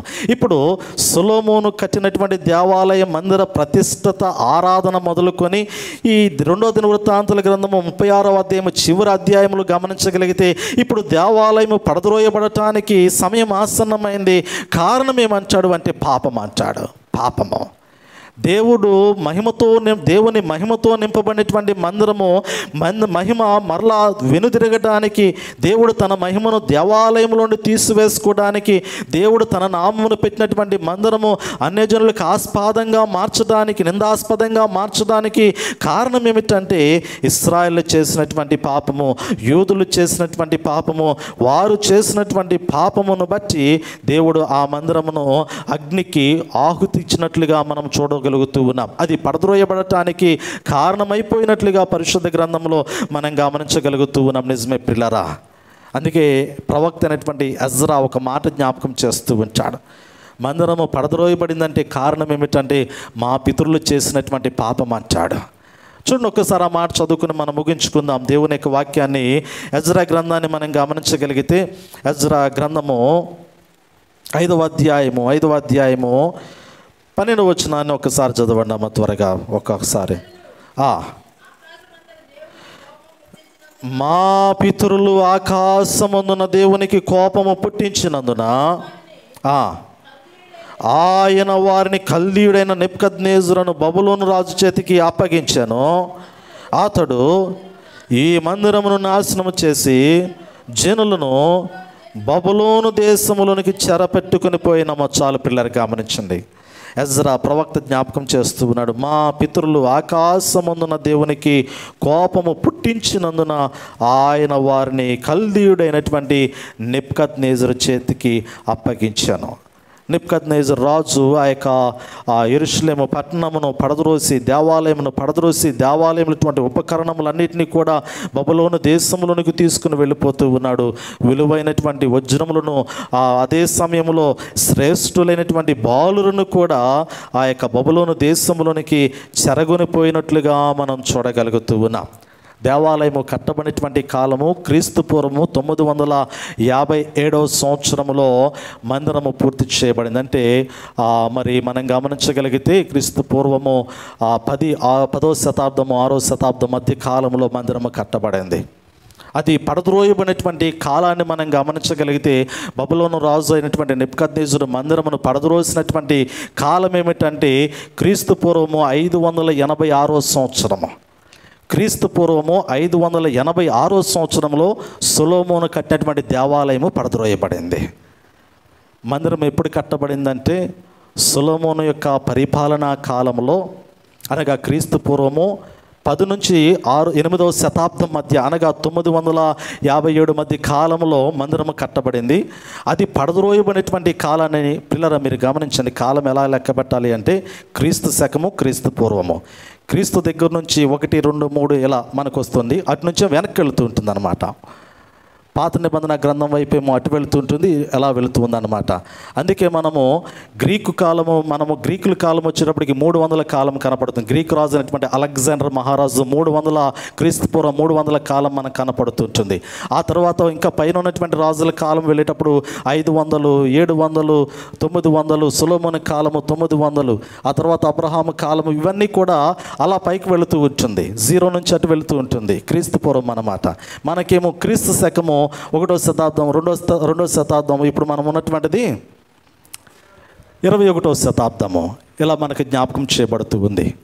పిల్లలు, ఇక్కడ సొలొమోను మహారాజు కట్టినటువంటి దేవాలయం ఎప్పుడు పడద్రోయబడింది? క్రీస్తు పూర్వము 586-87 సంవత్సరముల కాలంలో పడద్రోయబడింది. ఆ తర్వాత మరలా దేవాలయం తిరిగి కోరేష్ యొక్క ఆ జెరుబ్బాబెలు యొక్క నాయకత్వంలో మరలా మందిరము కట్టబడింది. తర్వాత మరలా క్రీస్తు శకము 70వ సంవత్సరంలో రోమా ప్రభుత్వ కాలంలో యేసు ప్రభువు జన్మించిన తర్వాత క్రీస్తు శకము 70వ సంవత్సరంలో మరలా దేవాలయం పడద్రోయబడింది. దేవాలయము సమూలంగా తీసివేయబడింది. పిల్లలు, మనం గమనించగలిగినట్లయితే అంటే 4 పర్యాయములో సొలొమోను కట్టినటువంటి దేవాలయము తిరిగి కట్టబడింది, పడద్రోయబడుతుంది, కట్టబడింది, పడద్రోయబడుతుంది. అట్లా 3-4 పర్యాయం వరకు జరిగింది. అయితే క్రొత్త నిబంధన కాలంలో దేవుడు ఇర్మియా ప్రవక్త కాలంలో జ్ఞాపకం చేసినటువంటి మాట ఏమిటంటే, మనుషుల చేత కట్టబడేటువంటి దేవాలయము కాక మరొక దేవాలయమునకు దేవుడు పునాది వేశాడు అంటాడు. దాన్ని న్యూ కోవెనెంట్ అంటాడు, దాన్ని క్రొత్త నిబంధన అంటాడు. ఈ క్రొత్త నిబంధన ఒక నూతనమైనటువంటి మందిర నిర్మాణం కొరకు చేయబడినటువంటి నిబంధన. ఆ నిబంధన మనం వచ్చే ఆదివారం జ్ఞాపకం చేసుకుందాం. ఇది మనుషుల చేత కట్టబడుతున్నటువంటి దేవాలయము కాదు, కానీ దేవుడు కట్టుచున్నటువంటి దేవాలయము, న్యూ కోవెనెంట్. ఈ నిబంధన ఎక్కడ రాయబడిందంటే అది వచ్చే ఆదివారం మనము ధ్యానం చేసుకుందాం. ప్రార్థన చేయండి. అందరూ తల ఉంచినట్లయితే చిన్న ప్రార్థన చేసుకుందాం. మహాపరిశుద్ధుడైన తండ్రి, ప్రేమ కలిగిన మా దేవా, మీ నామాన్ని స్తుతిస్తూ ఉన్నాం. సొలొమోను మహారాజు కట్టినటువంటి దేవుని మందిర ప్రతిష్ఠిత ఆరాధనలో నాయన ప్రత్యేకమైనటువంటి విన్నపములు, విజ్ఞాపనలు నాయన మేము జ్ఞాపకం చేసుకుని ఉన్నాం. మందిరము నాయన సకల మానవులకి ప్రార్థనా స్థలముగా నిర్మించబడింది. సకల మానవాళికి ఆశీర్వాదకరంగా మందిరము నిర్మించబడింది.